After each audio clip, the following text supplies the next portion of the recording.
Hello everyone, সবাই কেমন আছেন?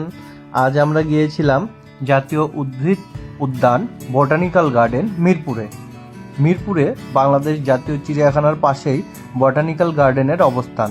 208 একর জায়গার উপর প্রতিষ্ঠিত এই জাতীয় উদ্ভিদ উদ্যানে প্রায় 800 প্রজাতির বিভিন্ন বৃক্ষ রয়েছে।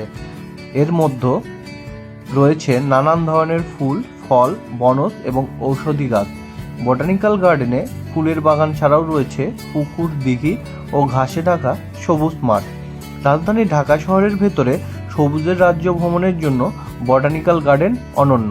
প্রায় প্রতি বছর হাজার হাজার দর্শনার্থী এখানে বেড়াতে আসেন। জাতীয় চিড়িয়াখানার পাশে হওয়ার কারণে অনেক দর্শনার্থীরা দুটো স্থানই সময় নিয়ে ঘুরে দেখে থাকেন।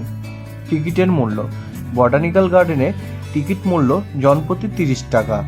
পরিদর্শনকাল: প্রতিদিন সকাল 9টা থেকে বিকাল 5টা পর্যন্ত দর্শনার্থীদের জন্য খোলা থাকে।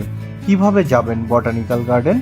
আপনি উত্তরাঞ্চলের মানুষ হয়ে থাকলে আপনার নিজ জেলা থেকে বাসে চড়ে গাবতলী বাস টার্মিনাল অথবা মহাখালী বাস টার্মিনালে নামবেন, এবং আপনার দক্ষিণাঞ্চল এবং সিলেটের যাত্রী হয়ে থাকলে আপনারা যাত্রাবাড়ি বাস টার্মিনালে নামবেন, এবং এইসব টার্মিনাল থেকে আপনাদের প্রথমে মিরপুর 1-এ আসতে হবে, এবং মিরপুর 1 থেকে আপনারা রিক্সা, লেগুনা যে কোনো কিছু নিয়ে আপনার জাতীয় চিড়িয়াখানা এবং বটানিক্যাল গার্ডেনের পাশে এসে নামতে পারবেন। নেমে দর্শনার্থীরা এই দুটো স্থানই দর্শন করতে পারবেন। আজ এটুকুই। আবার দেখা হবে সামনে কোনো এক নতুন জায়গা নিয়ে, নতুন ঠিকানায়। সবাই ভালো থাকবেন, সুস্থ থাকবেন।